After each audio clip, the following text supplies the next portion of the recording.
Okay, I have been waiting to do this video for so long, but I figured this week, I've filmed this over the course of February, but I feel like this video coming out today, and I hope it comes out today, is the perfect time to do this. I am a big fan of Haley Pham's book videos. In fact, I've always known who Haley Pham was, even because I'm a little bit older than her, so I guess I didn't used to watch her like older lifey videos that she would just do, like, this is how you do this is how you do that, I'm doing this for a day. I didn't watch a lot of those in general, but I kind of always knew who Haley was. And then I got into books around the same time she got into books, and I really like her videos. I also unironically really like Ryan's videos. I'm not just saying that because I like Haley. I actually like Ryan's videos. Me and my mom owns a candy store, and the only candy we go out and buy, because obviously we have a lot, is Joyride. We love that candy. In this video, I'm going to be reading Haley Pham's favorite books. These are kind of, I would say, over the course of her reading journey, I have one very early book that she found and loved, and now is the blurb on her book. Spoiler alert, the reason I'm doing this is because her book comes out today, and that's why this video is coming out today. I'm so proud. I'm like a proud, like, big sister or something. Oh, I'm so proud. Now, about a year ago, I started filming a video where I read my favorite booktubers books, and Haley was one of those people, and the choice that I made for her was Beach Read. And I read it, loved it, 5 stars, immediately picked up People We Meet on Vacation. I'm an Emily Henry stan. Which ironically, I think is how she found 2 of the books that I ended up reading in this video.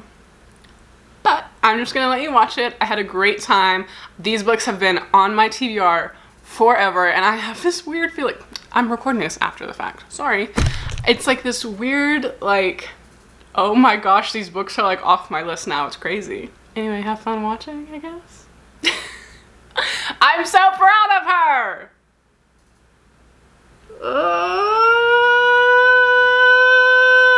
Anyway, enjoy the video.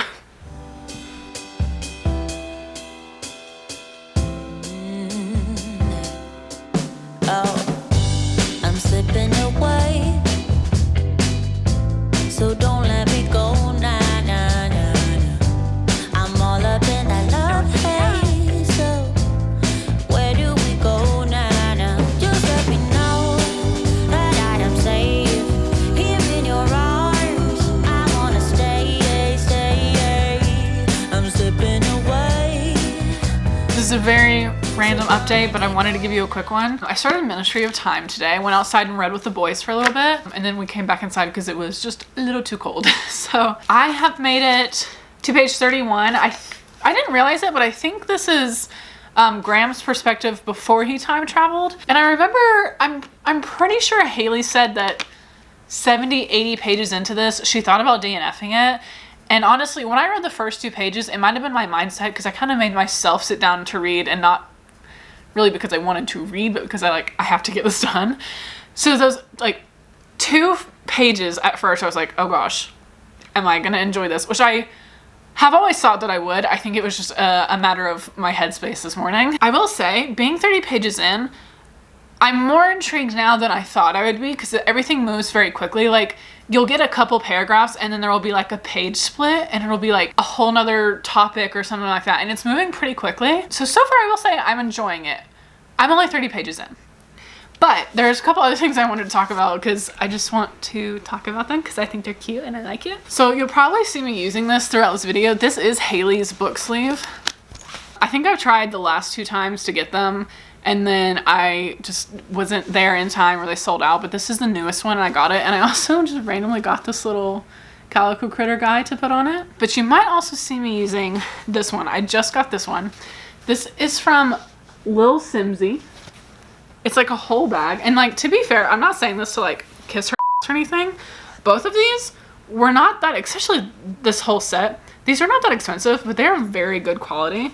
But I also got a book sleeve from Little Simsy. I will say, this is definitely, I think, for a paperback. It's just significantly smaller, and that's fine. I feel like I read probably 50-50 paperback and hardback books, but it also came with a little sticker, a little bookworm, and then I got, it's a pack of 3 bookmarks. So I wanted to show this stuff that I just got because I'm probably going to use one of these bookmarks for this book, but I wanted to be like, hey, this is where I got it because I think they're so cute. And I think they're both really good quality. Sorry, I look crazy. My hair is poofy and curly, but not curly because I didn't do anything to it. But I'm about to go to my mom's house for the Super Bowl. It is Super Bowl Sunday. My mom does not know a thing about football. She doesn't like football. She doesn't care about football. But she asked me if I wanted to come over and watch the Super Bowl. Now listen, I don't know why. Gosh, look at my hair. It's everywhere. Listen, I don't know why. But I'm not gonna pass on a chance to spend time with my mom, especially with like the week that my family has had. If you don't know, because I know these videos are all over the place, because I'm actively still working on 4 videos right now. If you don't know, my dad's dog passed away yesterday. So it's just been like an insane week. On top of like, my stepdad also had surgery. It was a whole thing. It's been a week, guys. Anyway, I might get a little bit of reading done at my mom's house. I don't know. I personally like football, so I feel like I will be watching the game. I think my mom's there for the commercials, so that's okay. But I think I might get a little reading done. I'm sure if there's downtime to do anything, we're just going to be yapping. But I wanted to show off my cute new stuff because I love it. I just got this. I mean, you can do the math. It's February. Whenever this launched, I've had this for a while and I take it to work like almost every day with my books in it. There's obviously a book in there right now. It's not Ministry of Time. And I still don't know what to name this guy, and it's been on here for months. We're gonna watch the Super Bowl. We're gonna keep reading. Love is exceptional. It fills me up. It's out of control, out of control. Oh baby, I love the rush. It overflows. It's out of control, out of control. I'm in love.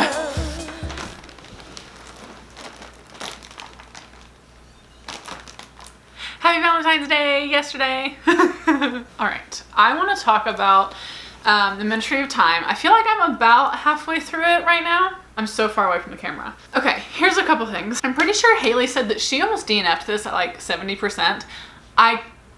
Or 70 pages. And I can kind of see why. I wouldn't say immediately after the 70 page mark I realized why that changed. There wasn't exactly like a big moment that I remember. And I also completely understand what she means when she's like, oh, I had to turn my brain on a little bit for this book because I too have to do that. It's not so it's not unreadable, but it is making me turn my brain on where I wouldn't have to usually do that with other books. Which I think is not always what I reach for, but sometimes it is really nice to reach for something so different. And I sometimes don't vibe with books like that, but I feel like the plot of this one is intriguing enough that I want to keep going. And I think you can, I mean, like, you know from the beginning, just based off of how far she got into her career, but like the main character is very smart, and she's written like a smart individual, but also a realistic one. Like, she still is a human being, and she's like, I don't know why I feel this way and I'm annoyed, you know? That being said, I don't know if I'm just burnt out on reading or I've been really busy. It has been a very busy couple of days. I'm hoping to get a lot done tomorrow, maybe even finish it, we'll see. I will say, there is something I didn't really expect about the book, I guess would be the, like, now don't get me wrong. I was gonna say the unreliable ministry. It is the government. It is unreliable. It is, and you're never gonna know everything that they're gonna do. Stuff is hush hush, all that stuff, obviously. But I didn't quite anticipate the plot of like, it's almost like a mystery, and that is quite intriguing. But I know that I know that Haley cried while reading this, and I'm really nervous. And I fear I might have seen a slight spoiler when I was flipping through the pages, and that was my own doing. But we're gonna keep reading. And I think after this, we might jump into one of the romance books. That being said, this technically is also a romance, just very different. But we're gonna keep reading. It's okay. I am enjoying it. And I am kind of seeing what Haley was talking about with the, you gotta turn your brain on. I wouldn't say it drags in the beginning, but I also can understand why people might not, I don't know how to explain it. There's also, the chapters themselves are pretty long, but there's a ton of like page cuts or page breaks that'll like be like, oh, this happened today, this was yesterday, this is tomorrow, you know, but like so many days. And the page breaks, and I feel like if you are not like someone who wants to speed through a book, you want to pick it up leisurely, all that stuff, this would be such a good book for you because you don't have to necessarily lock in for a whole chapter. You can read little bits by little bit. And I think if I wasn't doing this challenge, that would probably be how I read it. I don't know. Anyway, happy Valentine's Day, guys. We're gonna keep reading. I have an insane headache and it is only like 9 p.m. but I think I'm gonna go to bed. If I don't read a little bit tonight, I'm about to go to bed. I'm in love, yeah.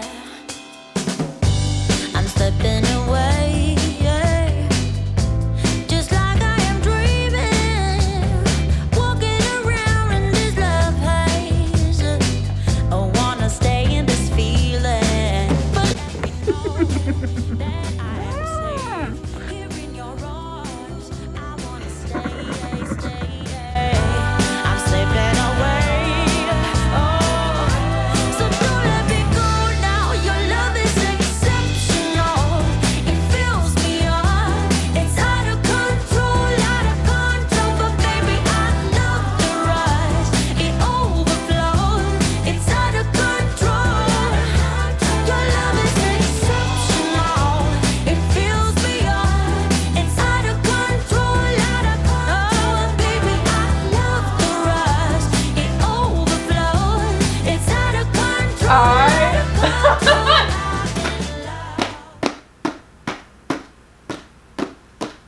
I don't know what I think. Oh my gosh. I guess it's open-ended and I want to choose to believe like a la la la happy ever after. Hi. I'm so pissed off. I did read the entire second half of the book today, by the way. I don't know how I feel. I think I feel unsatisfied. But like it's a very not cookie cutter end. You know what? We'll talk about this tomorrow. Okay. Alright, I am ready to talk about the Ministry of Time. These clips are a little out of order. I did start reading my next book today, and you'll see those clips in a second. And I would have just not said anything, but it is nighttime now, and it was very clearly daytime when I filmed the other clips, so just ignore that. I couldn't have this conversation this morning, okay? And I'm pretty sure I finished this book last night at like 2 a.m. So I did not talk about it last night. We're gonna talk about it now. I have my caffeine-free Diet Coke, reminds me of my grandmother, an iced decaf coffee, and I know what you're thinking, that looks like milk. That is because it is almost all almond milk. I don't know if I've ever actually made a latte like this at home because I have an espresso, and I very rarely have had the like espresso shot size pods. Usually I have like a full coffee, so I didn't know what to do, and all I had before that was like a flavored cream that you only put like a little bit in to like sweeten your coffee, and I made that the other day with that. It was too much, so I have a plain almond milk. And then I have sugar-free vanilla and sugar-free caramel that I'm pretty sure expired a couple months ago. But we're ready to talk. Am I a barista? That's freaking good. Am I alright? Maybe I should stop working in bars and go to a coffee shop. Jeez Louise. Okay. I want to start off by saying a couple things. One, this is not a 5-star book for me. But I think it comes from a very, like, personally and entertainment-wise, what I want and, like, what I really just vibe with wasn't necessarily in this book. Now, there were things I really like, and there were things that I'm not used to that I was not necessarily introduced to, but were in this book, and I was like, you know what? I appreciate that. I also know that Haley had, like, a visceral, personal reaction to it, and she talked about it in her video. I didn't go in anticipating that same kind of personal connection to it. I knew I wasn't going to get that, so I wasn't anticipating it, and that is not what caused me to not think it was a 5-star. I think it was just a personal thing. It is also not normally the type of book that I read. Okay, but I do have some notes. This is a big thing that I was kind of thinking throughout it, but one of, like, you know how sometimes you think that you don't like something, and you might not like it, But you have to step back and be like, you know what? Realistically, this just makes more sense. So like, sometimes the author would, or I'll say the narrator, would go off on tangents or like associating things to very random memories that she has, and then she would talk about them, which I feel like you don't always get to dive into in books. And sometimes I was like, why are we here? Because I feel like I'm getting pulled away from the plot, and I'm kind of like, I don't know if I care about everything you're talking about with some of the stuff. And like her family stuff I was interested in and stuff like that. But then I had to like reel myself in for a second, and I'm like, as humans, we associate things, like we collect memories our entire life. This is a very realistic subconscious, and you also start, like I think I said this earlier, you start to realize like, wait, like I'm reading not her like as it happens narration. It's more of like a recount, which makes sense, kind of. And I did say, because obviously you are reading her like recounting what happened. Parts of this feel so out of my like knowledge zone. Like I'm just a little dumb. But it's out of my knowledge zone, but I feel like she knows exactly what she's talking about. And take yourself out of the actual fiction part of this. Like, it's so clear that the author is smart and did research about anything that she might not have had super personal connections to. Like I said, the tangents, the knowledge, and everything like that. Like, I really feel like I'm just reading her diary, and it doesn't actually really tell you what you're reading. It's if like maybe you were talking to her, you read letters, you don't really know what it is. Oh, so the crazy thing too is I remember, like, I remember someone saying like, oh, Graham Gore, the guy in this book, is a real person. And like, I had this like, whoa, wait a minute. So then I looked up like the actual Lost Expedition, and like these people were real, and so is he. And so I wondered, the note that is in this book, which was basically, because like his body was never found, which is, he was one of the people on the ship that did not come back. Like a lot of them were not found. So there's like a telegram or a letter in this book announcing that. And I wonder if that is like word for word the real one that happened. So then I was like looking up stuff. I think I have screenshots because I have a history degree. Like I do like history. Not to mention, this isn't quite the same. I have a very, very niche interest in pirates. My graduating paper, or like the last paper I wrote to get my history degree, was comparing two pirates. And I'm just not naming those pirates, but they were very famous, very, very, very famous pirates. I'm pretty sure I got a very bad grade on that paper. Yeah, and so if you didn't know, obviously, the whole thing, like Graham Gore is a real person. That actual expedition that was lost was real. Like I Googled it, I looked up like actual stuff about it. Yeah, and this happened so the ships became trapped in the ice in Victoria Strait in 1846 and were abandoned in April 1848. This is what was crazy to me. So these, and this is not the crazy part, this is a different crazy part.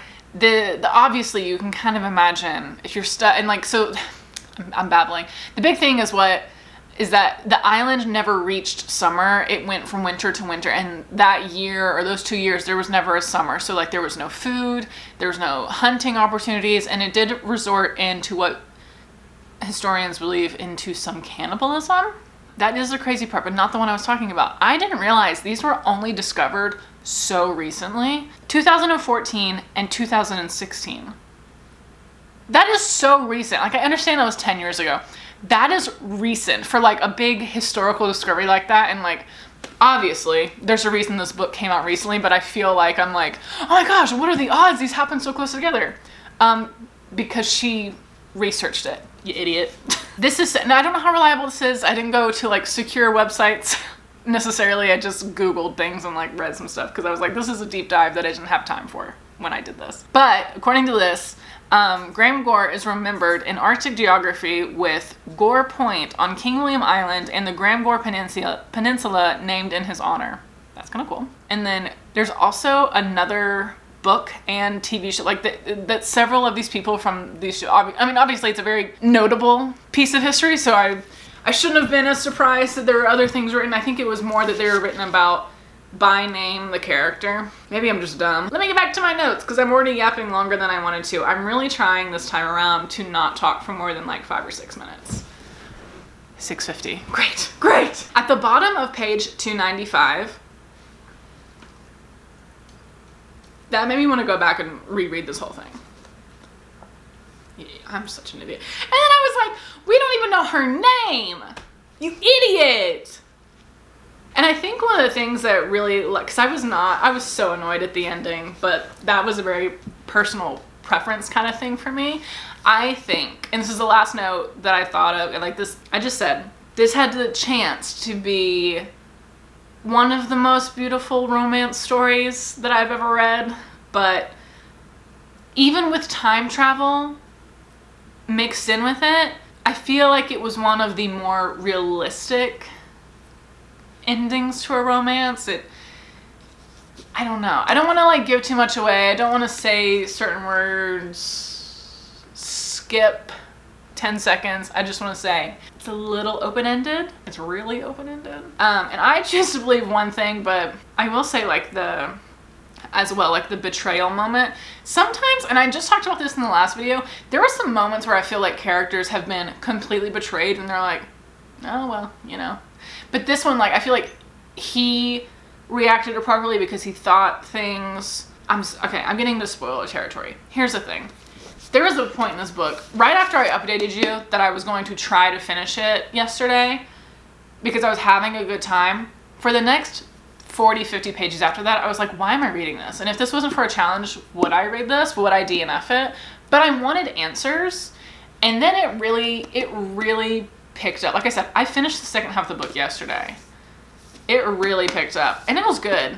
And like I said, there's some stuff that makes me want to go back and reread it.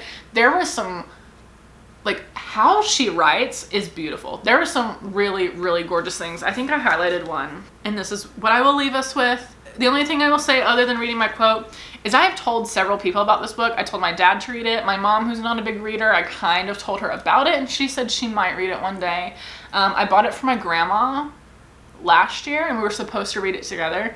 It's been a really rough couple weeks for my family, so she did not read it with me. I might let my neighbor borrow it. Anyway, here's the quote. I think this is the only one that I highlighted, but there were some amazing ones in here. But this one I thought was really beautiful. It says, "He lives in me like trauma does. If you ever fall in love, you'll be a person who is in love for the rest of your life." Bars. I have never said that in my life. And that was the first thing that I thought. I was like, bars. I've never said that in my life. I will say, like, going to bed and this morning, I was still thinking about it too. So, was it my favorite world-ending, readjust my whole personality book? No. But I feel like I broadened a horizon.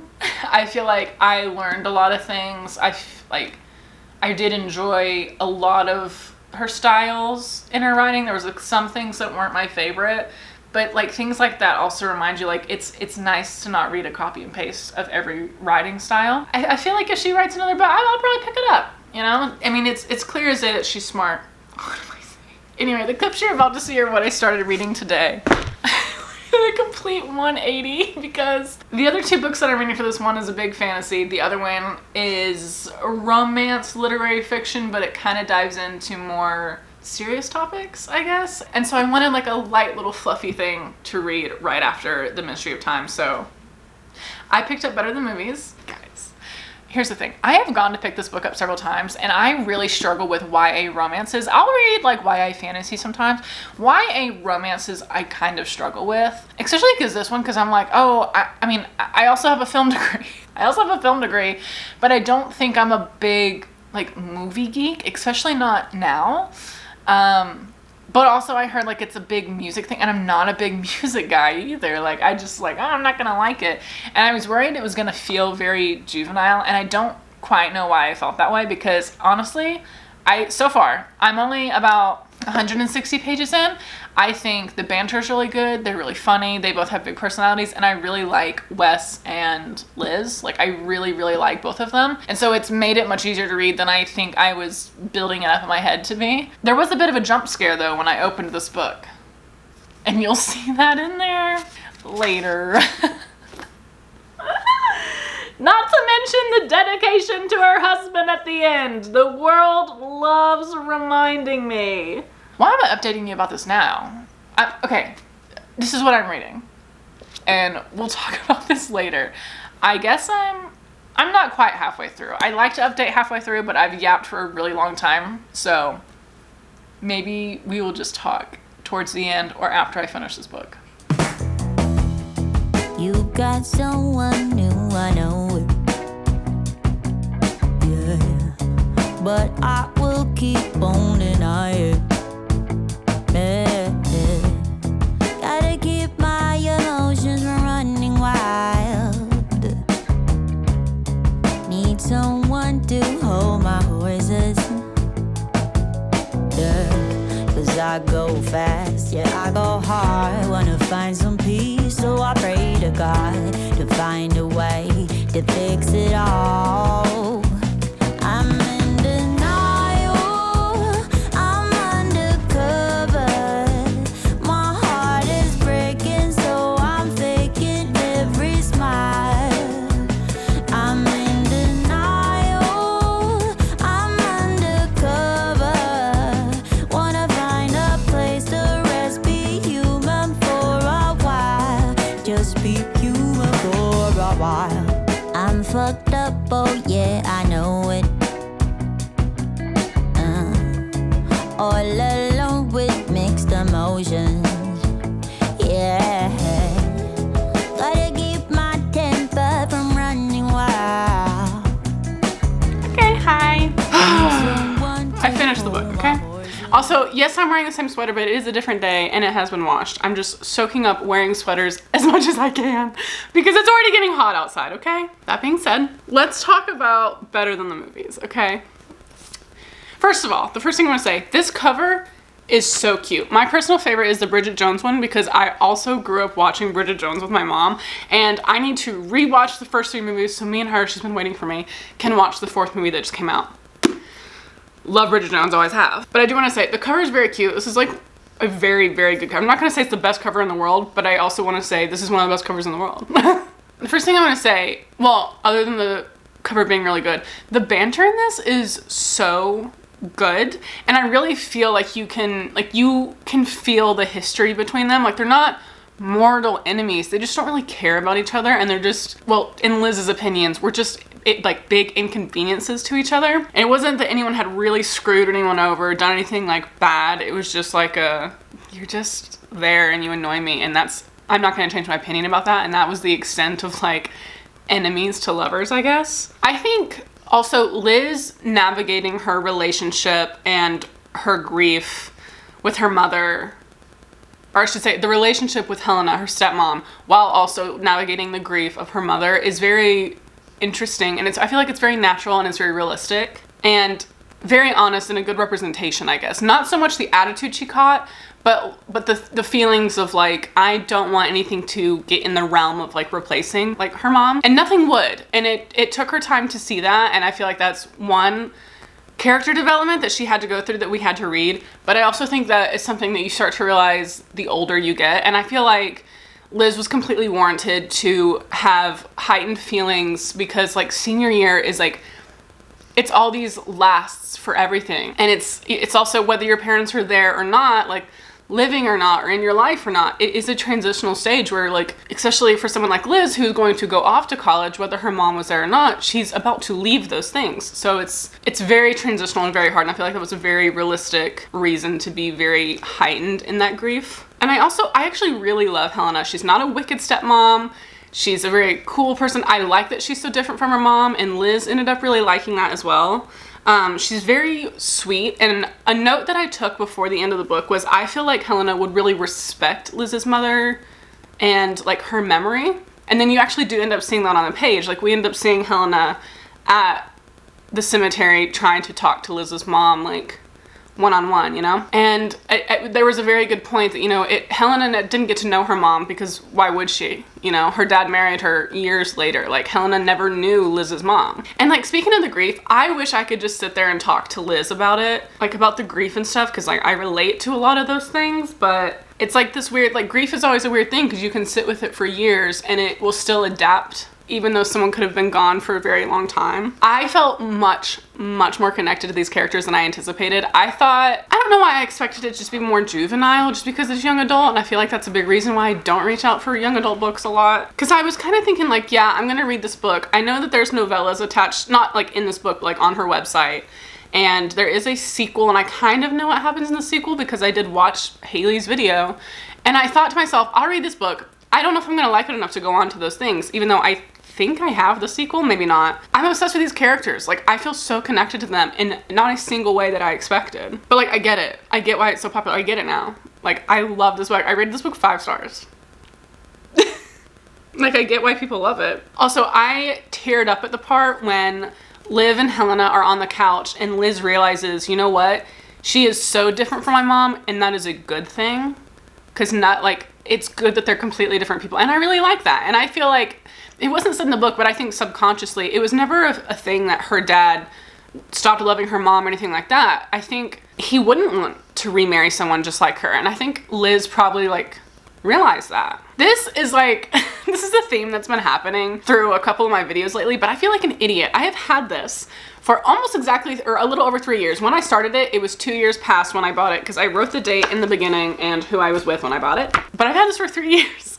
I feel like an idiot for not reading it sooner. The epilogue made me want to cry. Now I don't remember why. Let me go look. Oh, the cardinal. Anyway. I loved it. Okay, I've already yapped for a lot longer than I meant to. I am about to go get lunch with my mom. We were gonna go try this gumbo place in the city that she has really wanted to try for a while. But my mom doesn't come out to the city a lot, so I'm gonna take her there. And we're just gonna have a fun little lunch. Probably gonna yap about this book, probably about both of these books. And we are halfway through this video, everybody. And you know what? One more thing I want to say about this book, and just any books in general, I would love to write a book one day. I have started it. I think I've talked about it before, but when I was in film school, it started out as a script, and then I left it alone for 5 or 6 years, came back to it, and started turning it into a novel, and have like completely reworked one of the main storylines. But I don't feel like I'm a good writer. I feel like I read it back, and I'm like, a 12-year-old wrote this? And I understand that you have to do that. You have to write a terrible first draft and you have to go back and edit it, and I think that will really help me. But sometimes I get so discouraged because I look at this and like, where my book is not nice and sweet, it's a very bad subject matter. Spoiler alert. This is a very feel-good book, and I think a lot of people associate that with being easy to write, and I don't think that at all. I still feel like I would not be able to write a book like this because I feel like I can't flush characters out. I feel like I can't make them feel real and like they have memories and big personalities and then all that stuff. And I feel like I'm kind of centered around writing about what I know, which is what I am and what I have and like all this stuff. And then I read stuff like this and the characters just feel so just like real. And I'm like, God, we're gonna go eat lunch. Okay, loved it. Cause I go fast, yeah, I go hard. Wanna find some peace, so I pray to God to find a way to fix it all. I'm in denial, I'm undercover. My heart is breaking, so I'm faking every smile.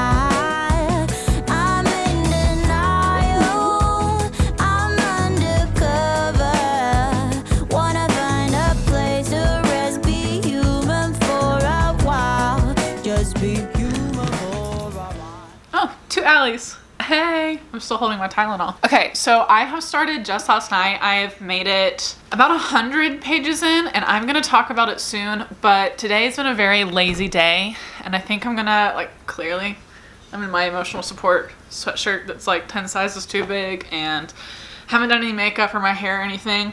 I think I might do a little more self-care things today. I think I might paint my nails. I need to meal prep a little bit tonight, and I don't know, but I do want to show you this.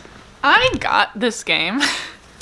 It's called A Place for All My Books. I don't even really know what it is or how you do it, but I know you can play it by yourself, I think. It says 1 to 4 players. So I think it'll be fun. I think I'm gonna play a little bit of that. Just, you know, just me and all my cats. Do you want to say hi? You want to play a board game with me? Whoa. And I have this cute little bag that goes with it, so I can take it places to play with the friends that I don't have.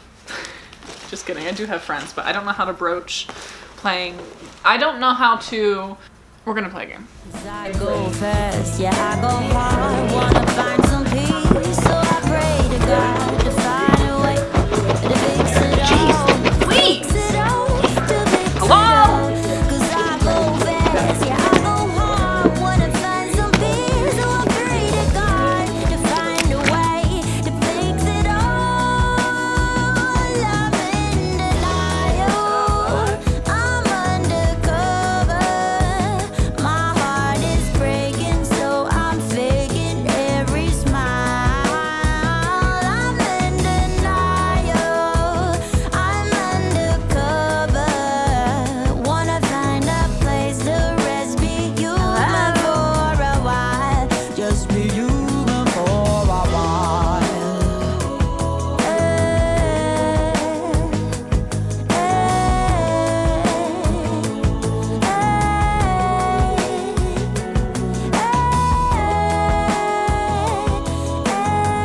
I want to do a quick update about this. I don't know if I ever actually said that I was reading this, but this was obviously the third book that I picked up. After this, I have one more book that I'm going to read, and I made quite a bit of progress today. I think I was going to say I started out kind of slow with this book, but I'm pretty sure I read almost 100 pages the first day I picked it up, and then today I read quite a bit. Let me see how much I read. I think I've read just over 100 pages of this today. The beginning definitely moves a little slow, not in plot sense, but in me specifically not like ripping through this book.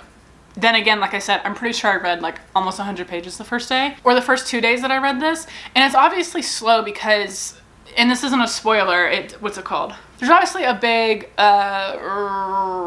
issue that comes up, and the first half of this book is in detail talking about grief and like losing someone. It's not a big plot spoiler. It literally happens so early in the book.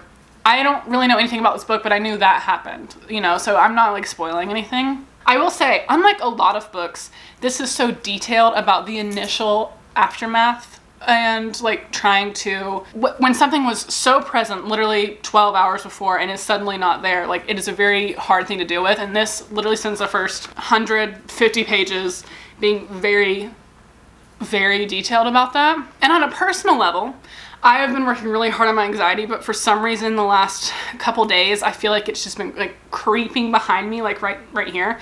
So I haven't been wanting to reach out for a book that is inherently sad at first. I will say I've made it to a different part in the plot. We are in Edinburgh now. And something I love about this, I love Scotland. My family's in Scotland. It's literally my happy place. If you ask me where in the world I would move, if not probably even in the state I'm in. I feel if I ever made a big move that was like out of state, I would just go big and go out of country, and I would live in Scotland. Like that is my happy place. My family is there. I took a solo like self-discovery trip out there one time, and ironically, Eve and another character are staying in the Waldorf, and I used to walk past that hotel from the train station to my hotel. Let me see if I can find some pictures. And Eve stays on the first floor, and she said she can see outside to the castle, to the Edinburgh castle. And when I was there, I remember I would like walk to the castle, like 3 days in a row, I like kind of walked up to the castle. And one day I just walked up, and you have to like buy tickets in advance. Usually I think you might be able to buy them there, but like it costs money to get in. And I walked up to it one day, and I was just looking around, because it's at the top of a cliff and you can stand up and like look over Edinburgh, and I was just like looking around, and one of the employees, like I kind of walked past them and they were like, "Do you want to go in for free?" And I was like, "What?" And she's like, "Yeah, we're doing like randomly handing out free tickets," and I was alone, so it was an easy target. So I got to walk around the castle very quickly, by the way, because I had to, I'm pretty sure, catch a train or catch a flight that same day. Like, oh, I love Scotland. That was a picture I took. This is a picture I took. There was me at the castle for free. This is before I went inside. Oh, there's the castle again. Hello? And I just love, it's literally one of my happy places. But like I said, I used to walk past the hotel that Eve is staying at, so that's like really funny. The other thing that's kind of funny is it mentions in the book, very, very briefly, it was like in a past memory of someone like quickly saying Stoke Newington, which is where my stepdad is from, which is really funny. So I sent a picture of him, or I sent a picture of the book saying Stoke Newington to him. And this book and in the Ministry of Time, they both mention EastEnders, which is a very popular like soap opera. It comes, like there's an episode that comes out every day, and it's been on for like 40 something years, and my parents watch it all the time. My mom like discovered it, and they've been like watching all the old seasons, and now they're caught up, and like inherently, like on holidays, my mom and stepdad have turned it on, and then my grandma and my dad and me were like, we don't know what's going on, but we're kind of like, what's this drama right now? So it's like, it's funny. And if you don't know about Stoke Newington, or if you don't know about EastEnders, every Christmas episode, someone's like gets killed. So you can imagine the three of us that don't watch the show being there on Christmas, and my mom and stepdad turn it on, and us being like, what are you watching? This is crazy. Anyway, there is another thing that I wanted to talk about that was back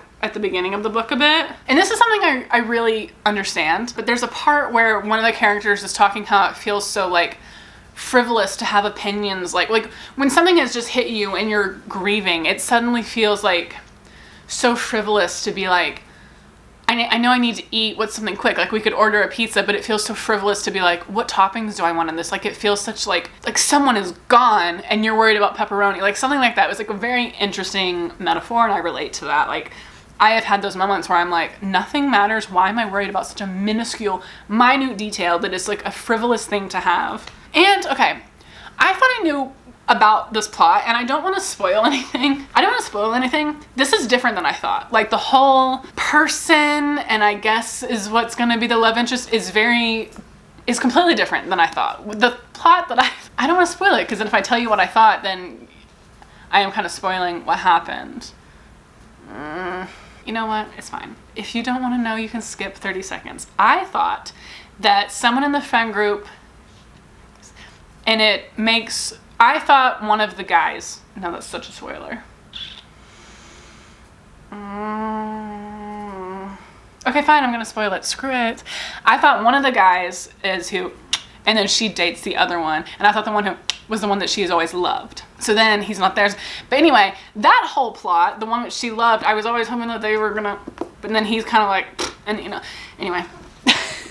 I'm just spoiling it at this point without really saying anything. And when I first realized that that plot was not what's happening as far as like who she was going to end up with, I was kind of sad, because there's a whole misunderstanding that happens like 16 years prior that I'm like, hello? You could still be together. But then something else comes up from 10 years prior, and I'm like, do you want to be, girl? Anyway, I'm so spoily right now. But like I said, even though the beginning was sad and I was moving kind of slow with it, it was still very good. In no way was I like, this book is bad. It was quite the opposite. It was so good. I just was mentally like, hey, I don't know if I want to read something sad at the moment, because it was so realistic about that like initial shock. It is about grief, but it's almost the shock of being like, the one person that I want to talk to right now and get the opinion of is not here. And then there is a part that comes up, and I just read it recently, where Eve is like, I can't even have this argument with this person that I want to have. And that's so real. That's so real. But like I said, the beginning of the book really focuses on how jarring that like abrupt, like, anyway, I feel like I'm locked in. Like, I feel like I would love to finish this tonight, but I do have like 150 pages left. I don't know if I'm going to finish it tonight, but it is getting to the part that I'm excited for, because obviously, you know, when I first hit that point in the beginning of the book where you kind of find out, you know, like the sad part, I'm like, I don't want to keep reading it just because I don't want it to be real.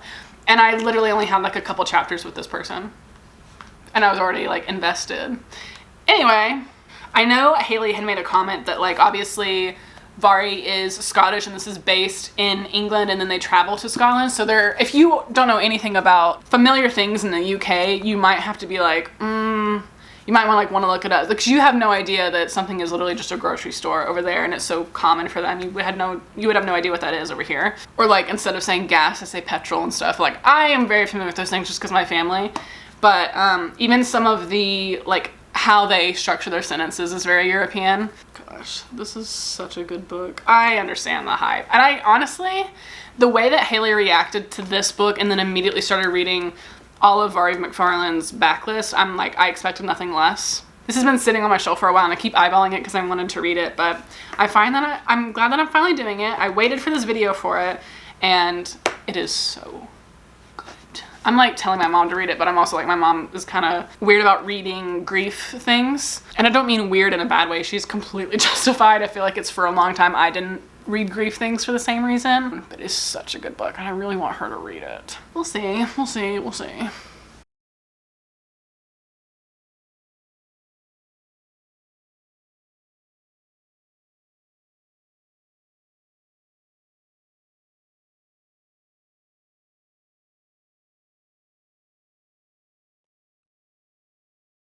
Okay, I finished Just Last Night today.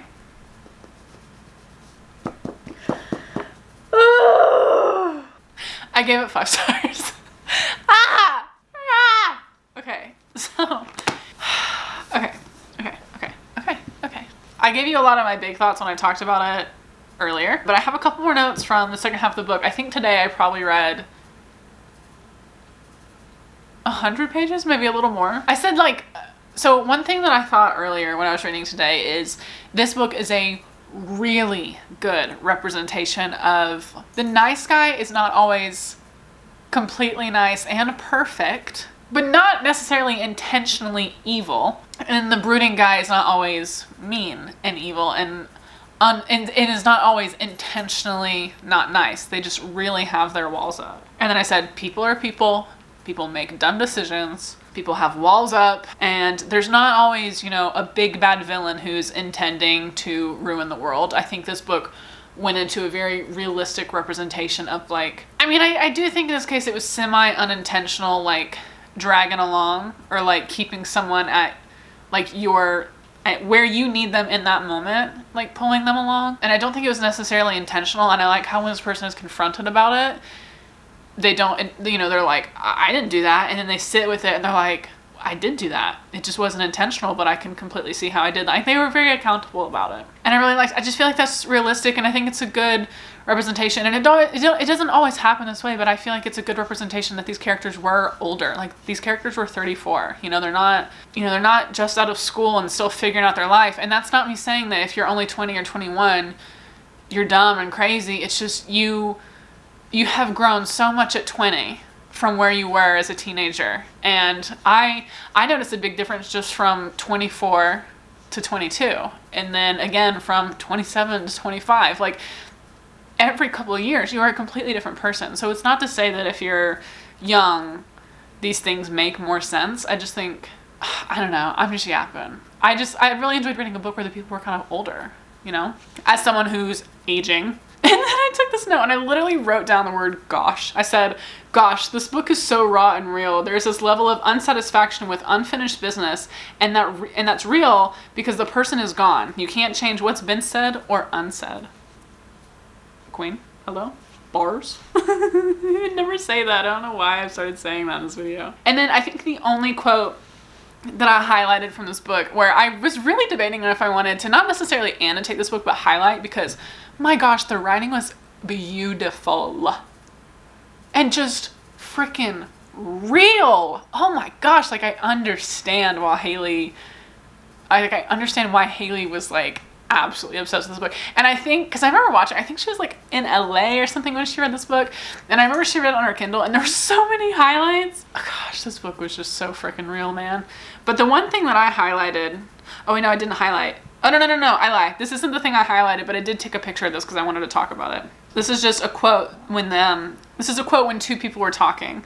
Or basically she says, forgetting and then remembering again is so awful. It's like hiring someone to follow you around to kick you every time you relax. And I feel like that is a really big representation of like grief, especially when it's new. Because sometimes it's not that you forget the person, you just forget for a second because they're not right in front of you, that you can't call them up and say something and tell them about something. And that's so hard. And that quote was just so good. You can see where I like held up my hand to be like, this part, talk about this part. But the quote I was talking about that I highlighted, I'm going to show you what I wrote actually. I highlighted it on Goodreads. This is the quote, and it's literally one sentence. It says, it's like my whole life was about traveling back to you. This is what I wrote underneath it. Yeah, 5 stars. And I am also very excited to go back and read more of Vari McFarlane's backlist because this was so freaking good and such a realistic ending. And gosh, just read this book, okay? Just do it. Don't argue with me. Anyway, I started this. And this is going to be the last book that we read for this video, and I am so intimidated but so excited because I've been wanting to read this for a while, but I was saving it for this video. And I will say, I've only made it about 36 pages in, and I have been profusely confused, but that is a big thing with me, especially when I read like with new worlds, like even fantasy worlds, and if they're using words that I don't know, I'm just like, I'm never going to understand this book, I'm not going to like it, I'm too dumb for it, but I just got to keep pushing on, you know? So I'm hopeful.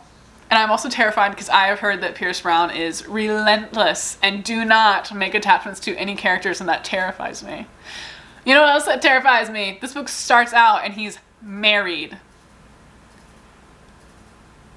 Hello? He's already married? That's going to be so used against him, and something's going to happen to her. I'm calling it. Ugh. Okay. We're going to read it.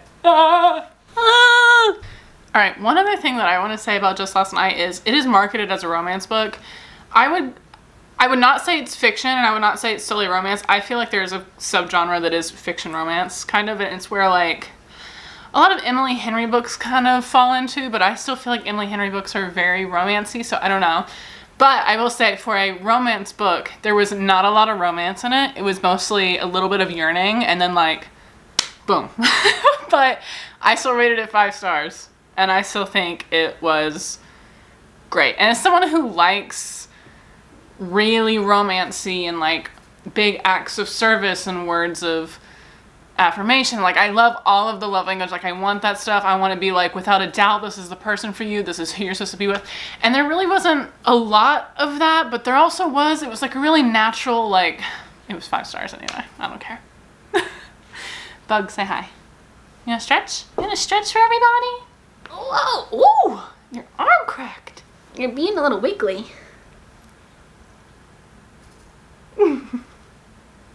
He's like, give me a treat, mother.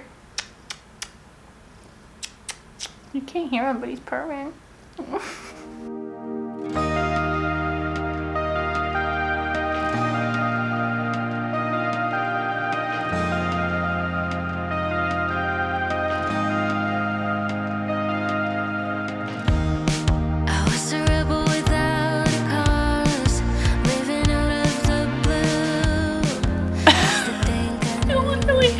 The way that I was saying what I didn't want to happen, well, Darrow has the nerve to say that another woman is more beautiful than his wife. Okay, here's the thing. I don't want to keep reading it. I don't like what's happened so far. I understand that you need a big inciting incident because Darrow was really playing it safe, and he was like, I'm not going to break any rules. I'm not even going to look at the rules. I don't want to get too close to questioning the rules, anything like that. And I understand there needed to be a big inciting thing for him to change his mind. When it said his wife taken, I thought, like, kidnapped? I'm sad, and that literally makes me not want to keep reading it, but I'm gonna keep going. However, remember when I said, like, Pierce Brown was known for being, like, relentless and ruthless? Bestie, I'm only 50 pages in. I'm on chapter 8, but I think I'm gonna go to bed, so. Hello? Hi! Okay, my goal for today was to read 100 pages of Red Rising because I think I made it to page like 56 last night, and I am currently on page 158, and I'm in the middle of a chapter, so. But that was my goal today. Not to sound too southern, I can smell the rain. I also checked the weather, and I think it's supposed to rain all night long, and I think most of tomorrow, so I'm probably gonna end up reading quite a bit more tonight because I love reading in the rain. But considering I am about halfway through the book, I want to give a quick update. For some reason, I've been looking up so much stuff about this book, and not plot-wise, but for some reason I looked up an interview with Pierce Brown, and I never watch Boys. I never watch interviews like that. I also looked up to see if this was going to be a movie. I looked up to see how many books are in the series. It was a whole thing, a whole deep dive. This was, I feel better about it now, but when I first started reading, every time I was reading it, I kept thinking, do I like this? And then every time I wasn't reading it, I wanted to pick it up. you know? And even when I started to think, like, oh, I'm not smart enough, I don't know this stuff, I'm not, and this is a big reason why I don't read sci-fi, and it's a big reason why I didn't start out reading fantasy, because I didn't think my brain was big enough. Like, imagine reading Crescent City, which is a fantasy book, but it's an urban fantasy, and they start talking about robots at some point. Like, there's these, like, tech suits that people wear into battle. Even that was pushing it for me. I'm like, I don't know if I can, like, put this in my pea brain. I have to keep telling myself, people whose taste I really align with as far as booktubers. There are at least 3 booktubers that I watch that do not read sci-fi, but read this book, and I'm pretty sure they all gave it 5 stars. I think more than one of them gave it 6 out of 5 stars. And Haley is one of those 6 out of 5. So I'm having faith. Again, I'm not enjoying it, but there have been points where I'm like, can I read this? Because I feel too dumb. I also, I did look up some Pinterest stuff, but I really tried avoiding spoilers. I think the only spoiler I've seen is I know who the love interest is. But I don't want to know what happens in the book. I rarely get to go into books not knowing anything that's going to happen.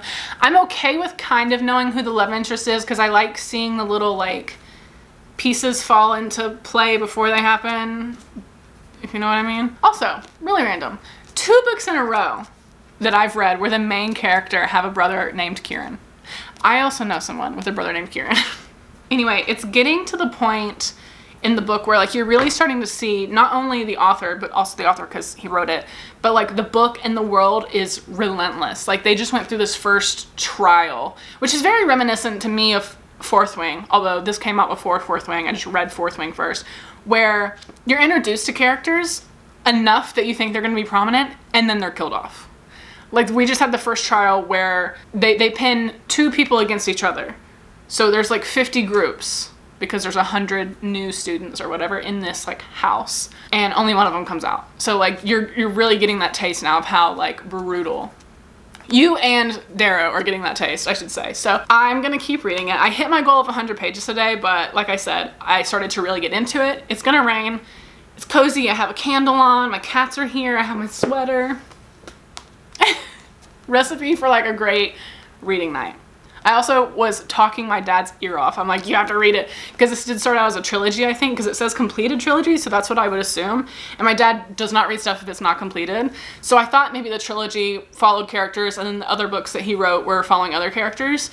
I think this series just continued after initial trilogy, but I looked it up, and the last and 7th book, allegedly, come out in July this year. So I told my dad, I was like, Dad, you could read it. We could catch up, and by the time it comes out in July, we'll be there and we'll be ready to read it. So I want to see if my dad will borrow this when I'm done. I think that'll be really fun. Anyway, bye. Okay, something else that happened, well, it didn't happen today, but I am sending it out tonight, maybe tomorrow, because I think I need to go into the post office.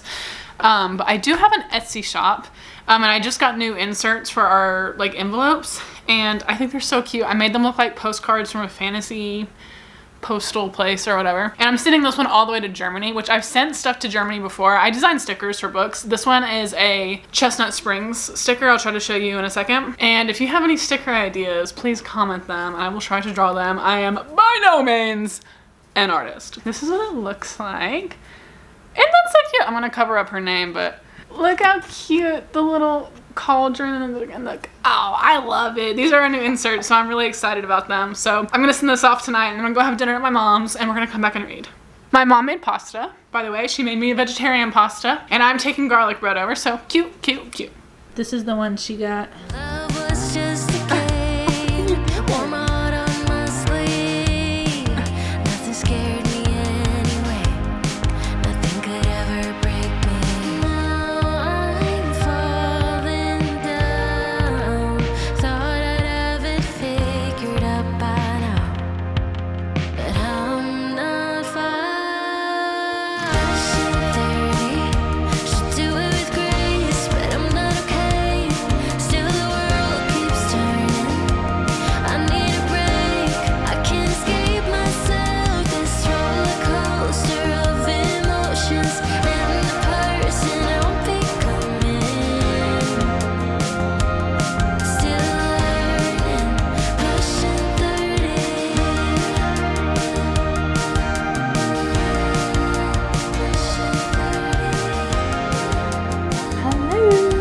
All right, I know what you're thinking.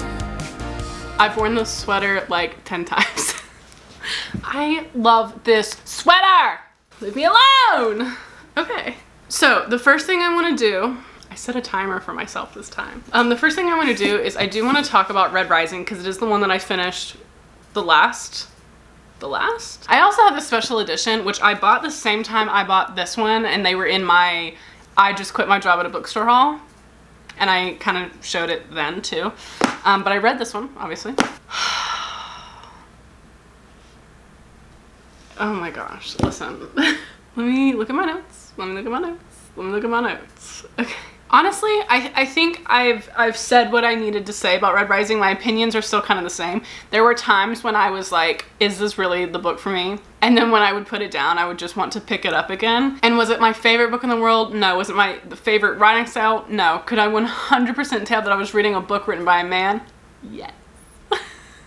And that's not a bad, don't take that wrong. I just really just read books written by women a lot of the time. That's just my preference. I really liked it, and I'm like, I kind of want to jump right into Golden Sun, to be fair. And in case you wanted an answer, yes, I am going to buy the sequel and continue the series. I fear I might have spoiled like the big like this person's related to this person for myself. But in my defense, I wasn't positive that I spoiled it, and it wasn't just I thought people's last names in the book were just where they were from, so I was like, are they really related or just from the same place? And I'm being very vague there. So I do want to briefly go over the other ones, because there are just a couple other things that I have thought about since kind of talking about these books when I finished. So I'm going to go back to the first one I read, which was Ministry of Time. I have so many books in my lap right now. The only thing that I really want to add to this, and I don't think I said this before, but was this my favorite book in the world?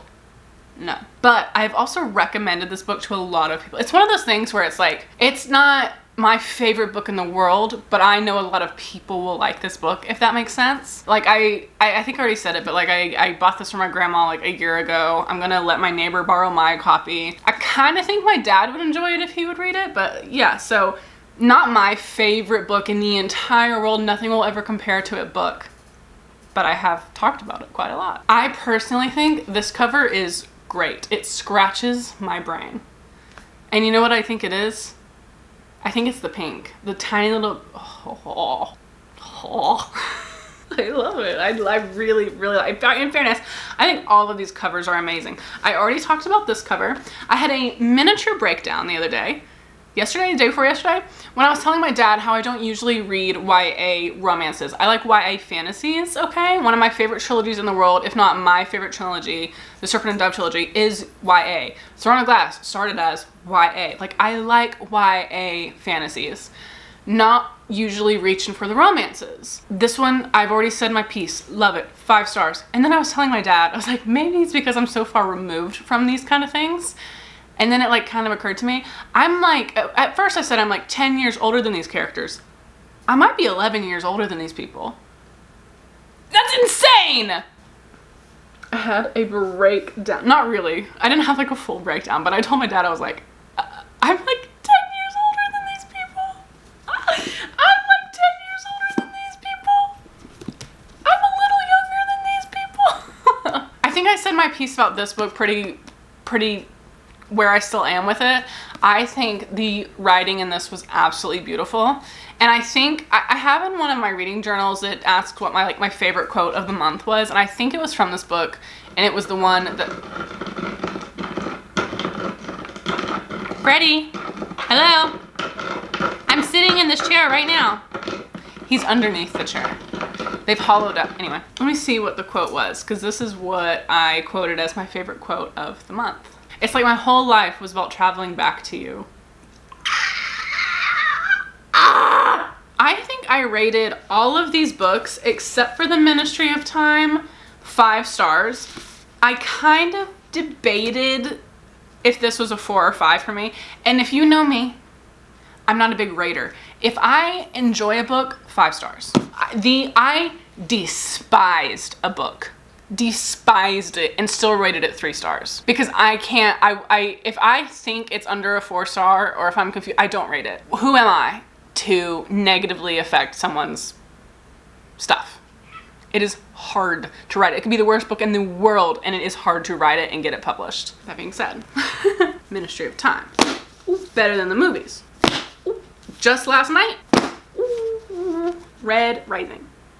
I am obsessed. I can't believe that I finally got all of these books off of my list. Some of these books, like Better Than the Movies, I have owned for like 3 years. The other ones are newer, but I feel like this one has been on my like radar for a long time. This one, I don't know. These two were similar in the sense that like I couldn't wait to read them, but was also very apprehensive because I was like, are they gonna destroy me? But every book, well, these two specifically were kind of very different than what I anticipated. But that's a good thing. That's like literally a good thing. There's one more thing that we need to do for this video, but I can't do that until tomorrow. So I'll see you tomorrow. I'm gonna cry. I'm so proud. What the hell, man? I beat my timer. Bye.